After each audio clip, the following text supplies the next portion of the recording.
Tonight, we are tracking a fundamental shift in how your government enforces the law.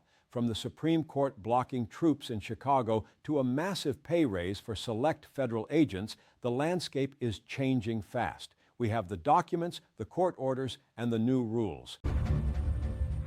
President Trump's immigration crackdown closing out the year strong with record low border crossings and more than 2 million total deportations.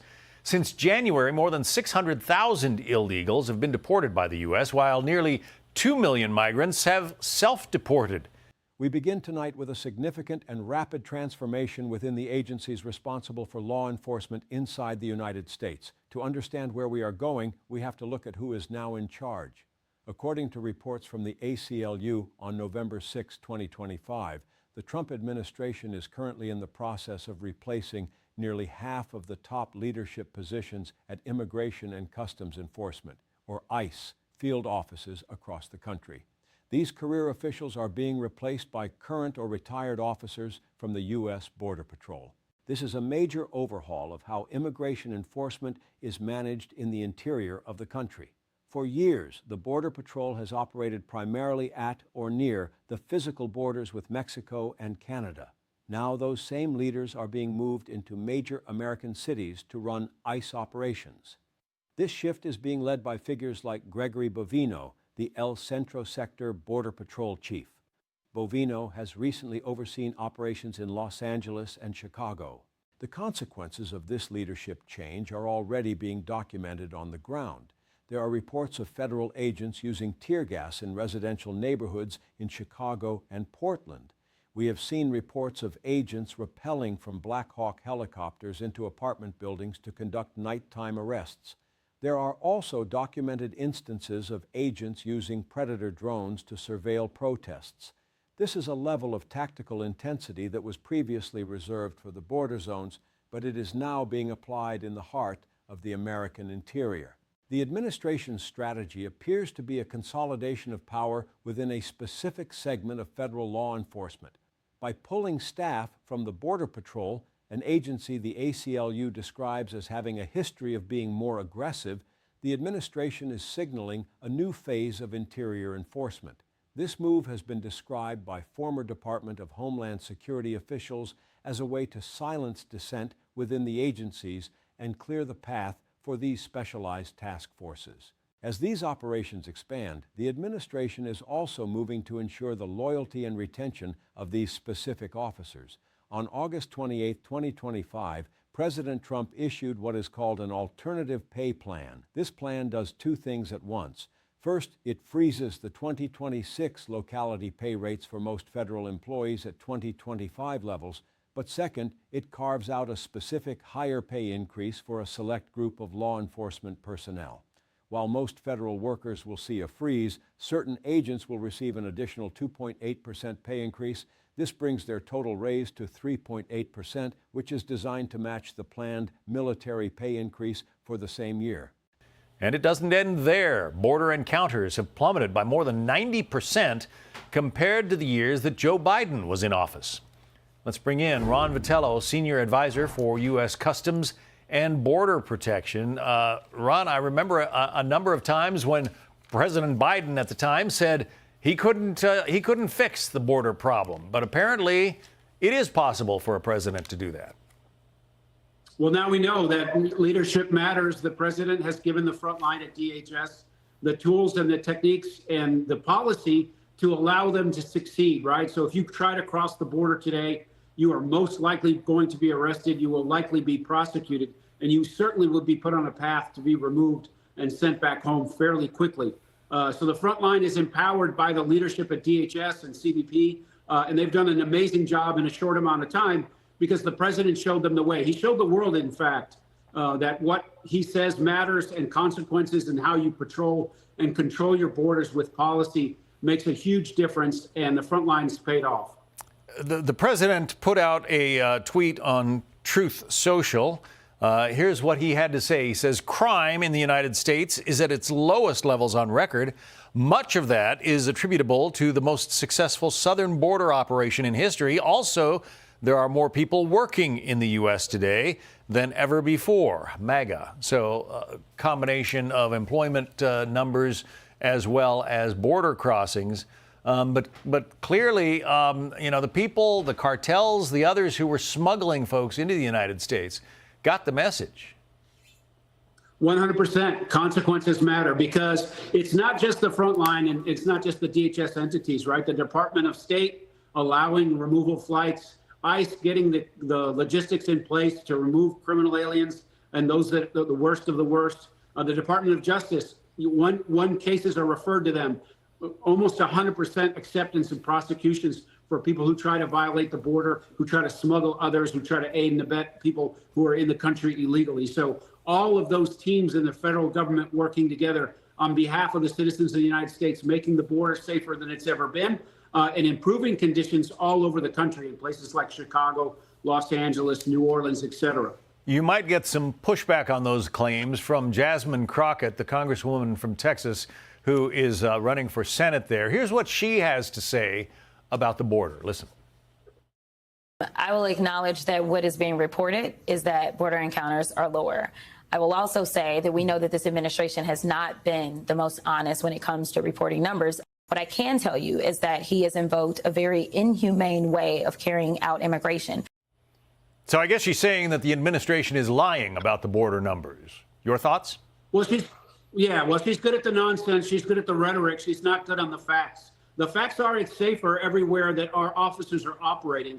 And the humanity is what she's talking about. These are the laws on the books. If you come into the country or are in the United States in violation of law, you're subject to be arrested. That's what the front line is doing. They're doing it extremely well. And just to prove the point, almost 2 million people have raised their hands and elected to go using their own resources. And in the CBP home app, people are using that every single day to ask for a ride home. It's not certain that when people come here, they're going to have a better life.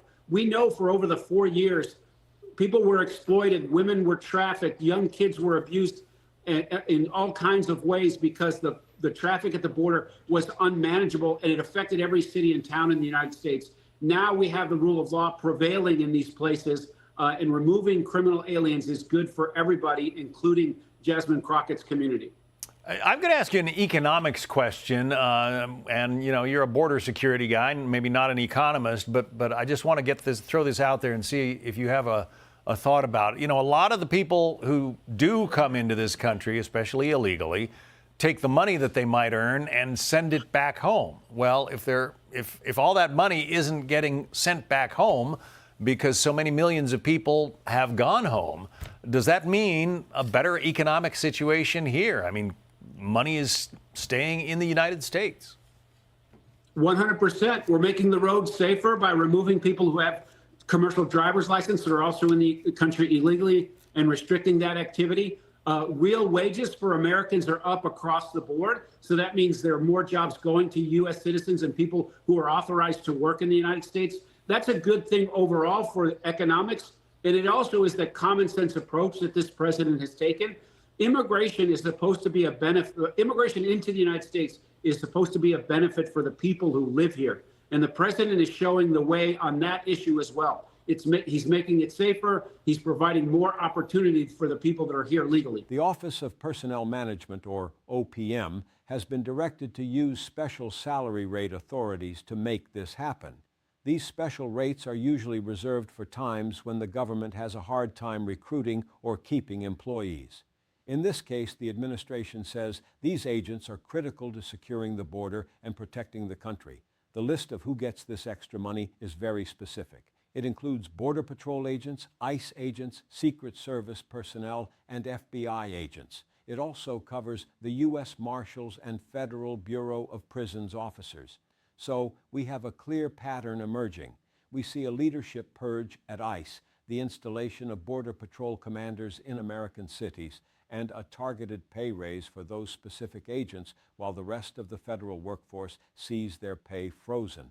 This is the context for the legal and political battles currently unfolding in our courts and our streets. This brings us to a major legal development involving the United States Supreme Court. Yesterday, in a case titled Trump v. Illinois, a sharply divided court issued an order that stops the president from using the National Guard in a way he had intended. This case started on October 4, 2025, when the president called 300 members of the Illinois National Guard into active federal service. His stated goal was to protect federal property and personnel in Chicago. The next day, he added members of the Texas National Guard to that mission. The president claimed he had the authority to do this under a specific law, 10 U.S.C. Section 12406(3). That law says the president can federalize the Guard if he is unable with the regular forces to execute the laws of the United States. This led to a massive legal fight over two simple words: regular forces. The Trump administration argued that regular forces means civilian law enforcement, like ICE or the Federal Protective Service.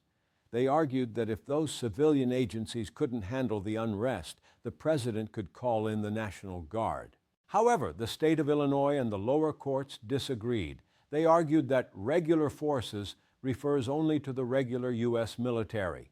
A majority of the Supreme Court sided against the administration.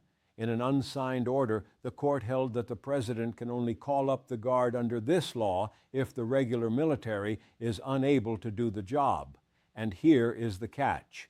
Because of the Posse Comitatus Act, the regular military is generally prohibited from enforcing domestic laws unless specifically authorized by Congress. Since the administration could not point to a specific authority that would allow the military to act in Illinois, the Supreme Court refused to let the National Guard deployment move forward. Justice Kavanaugh agreed with the majority, while Justices Thomas, Alito, and Gorsuch dissented. This is a significant setback for the administration's efforts to use military-style forces in American cities. It shows that even with a conservative-leaning court, there are limits to how the president can deploy armed forces on domestic soil. While the Supreme Court is setting limits on the Guard, the president's executive orders are pushing the limits of administrative power. On his first day in office, January 20, 2025, President Trump signed a sweeping executive order titled Securing Our Borders. The language in this document is urgent. It describes the situation over the last 4 years as a large-scale invasion. It claims that millions of people have entered the country, including potential spies, terrorists, and members of criminal cartels. The order lays out a multi-point policy for the entire federal government. It mandates the construction of a physical wall and other barriers on the southern border. It orders the Secretary of Defense and the Secretary of Homeland Security to take all necessary action to finish that wall. It also orders the immediate end of a practice the administration calls catch and release. Under this order, the Secretary of Homeland Security must now detain anyone apprehended for a violation of immigration law until they are successfully removed from the country. This is to be done to the fullest extent permitted by law.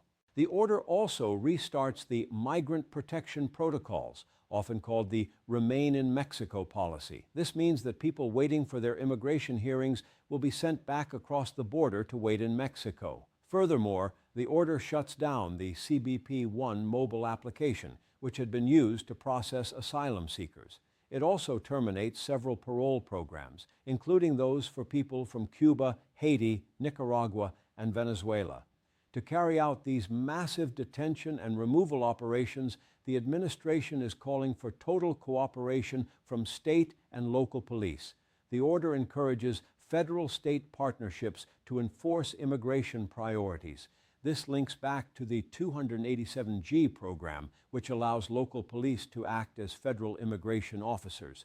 According to the ACLU, more than 1,000 state and local police agencies have already joined this program. However, there is a new twist.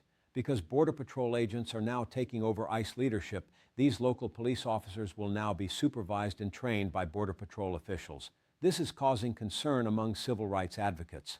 The Border Patrol's history involves a focus on rugged, rural border zones, not the complex legal and social environment of American cities. The ACLU points out that in the last 15 years, nearly 200 people have died in encounters with the Border Patrol. This includes 70 cases involving the use of force and over 100 deaths resulting from high-speed car chases.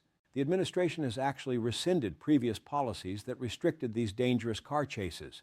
They have also faced criticism for specific incidents, like the 2012 shooting of 16-year-old Jose Antonio Elena Rodriguez, who was shot 10 times through the border fence while walking home from playing basketball.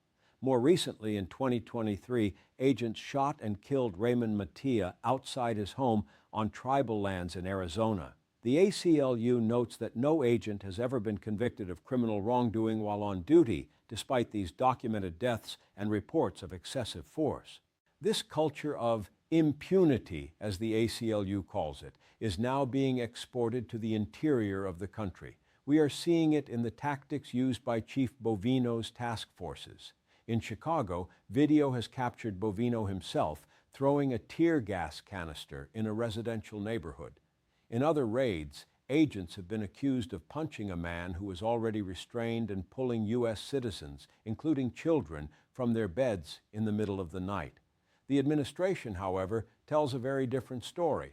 In a recent interview on Fox News, senior advisors for U.S. Customs and Border Protection argued that leadership matters. They claim that by giving frontline agents the tools, techniques, and policy they need, they have achieved the most successful southern border operation in history. The numbers they are citing are dramatic. The administration claims that border encounters have plummeted by more than 90% compared to the Biden years. They report that more than 600,000 people have been deported by the government since January, and they claim another 2 million people have self-deported using their own resources. The president himself has posted on social media that crime in the United States is at lowest levels on record because of these border operations. These claims are being met with heavy skepticism from some members of Congress. Representative Jasmine Crockett of Texas has publicly questioned the honesty of these numbers. She argues that the administration has not been transparent with its reporting and that the methods being used are inhumane. The administration's supporters dismiss this as mere rhetoric. They argue that removing people who are in the country illegally is a common sense approach that benefits American citizens.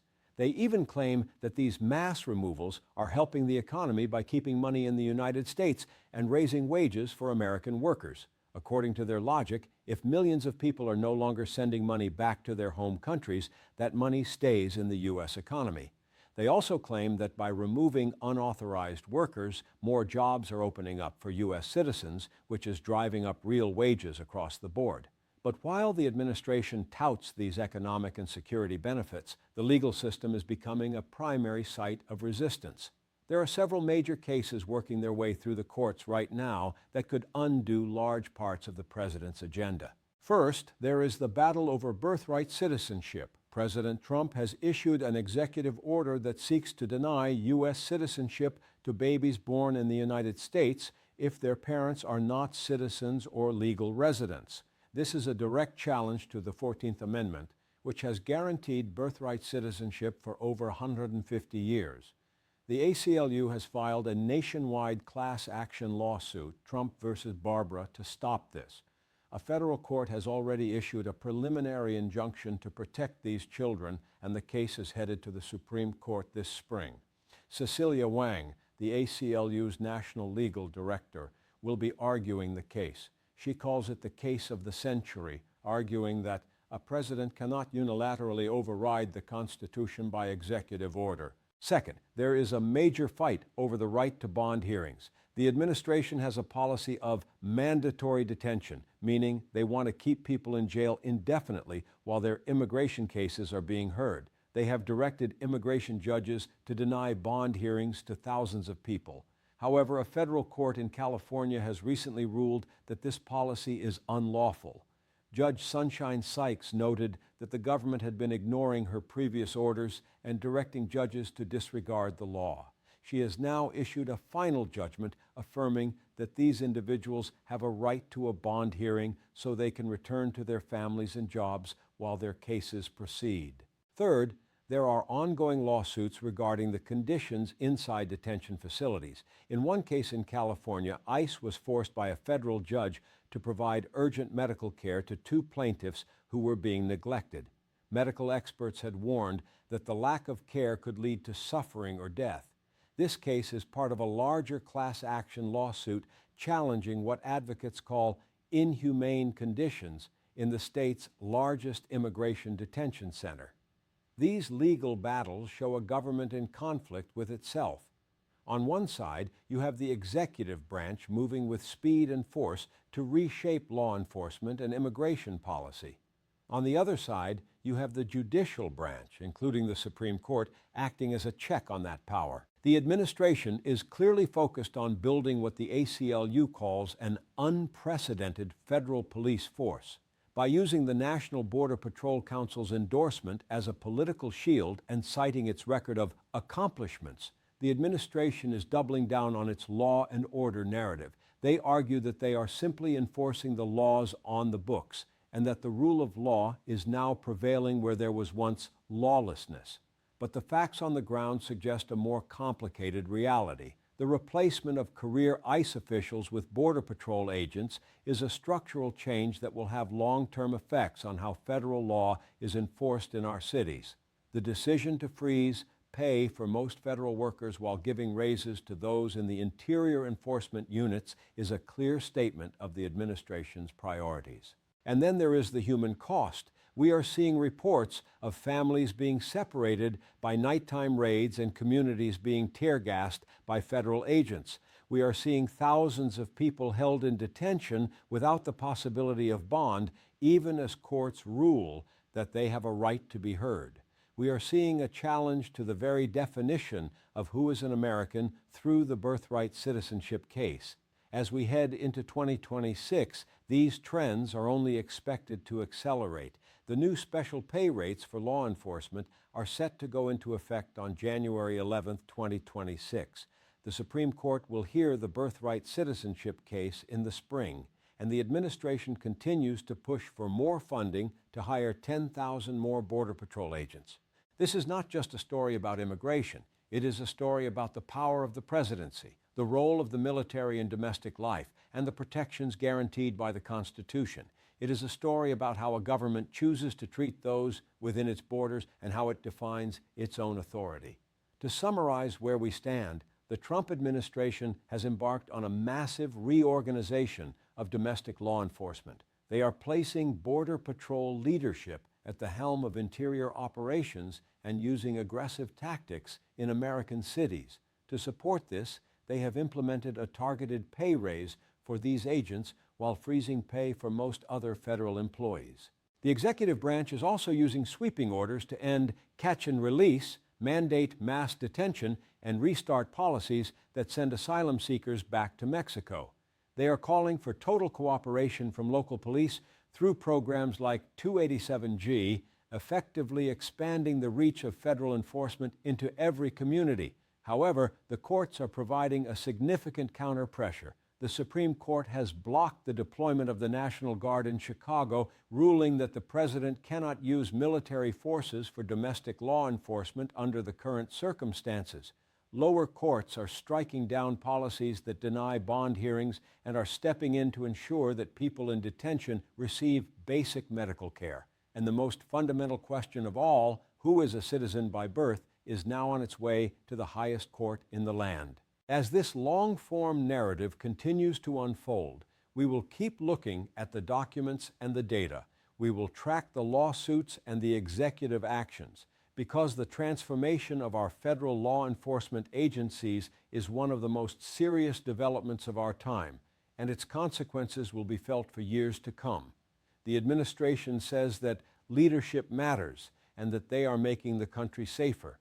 Critics say they are creating a lawless agency with a culture of cruelty that is engineered to evade legal restraints. Both sides are using the same set of facts to tell very different stories. Our goal is to bring you those facts so you can see the full picture. We see the administration citing a 90% drop in border encounters as proof of success. We see Representative Crockett questioning if those numbers are even real. We see the OPM moving to finalize special pay tables by the end of the year to reward the agents carrying out these policies. We see the ACLU preparing for a historic showdown at the Supreme Court over the 14th Amendment. All of these pieces, the pay raises, the leadership changes, the tactical raids, the court orders, they are all part of the same puzzle. They represent a government that is fundamentally changing how it operates on a daily basis.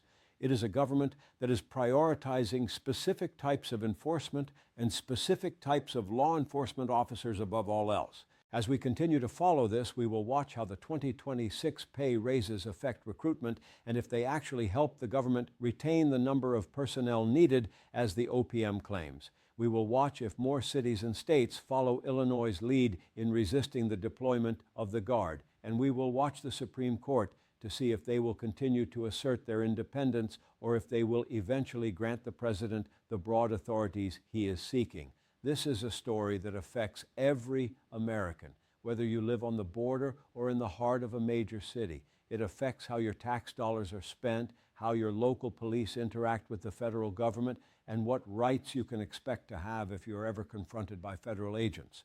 The documents are clear. The policies are in place. The legal battles are joined. We are living through a period of historic change in the American system of law and order. And as the administration moves into its second year, the pace of that change shows no signs of slowing down. Tonight, we have laid out the roadmap of this transformation. From the first executive order on January 20th to the Supreme Court's ruling just yesterday, the path is being carved out in real time. We will stay on this story as it develops, providing the factual, calm, and narrative-driven reporting that this moment requires. Thank you for joining us as we dig into the details of how our government is being reshaped. We will continue to track the consequences of these decisions, the lives they affect, and the legal principles they challenge. Stay tuned for more updates as we follow the path of these new policies through the courts and through our communities. The shift from career ICE leadership to Border Patrol commanders is not just a personnel change. It is a change in the very nature of domestic policing. The targeted raises for those agents are not just about money. They are about building a loyal and motivated force for interior enforcement. And the Supreme Court's intervention is not just about a single deployment in Chicago. It is about the core constitutional balance of power. We will continue to watch, we will continue to report, and we will continue to bring you the truth behind the headlines.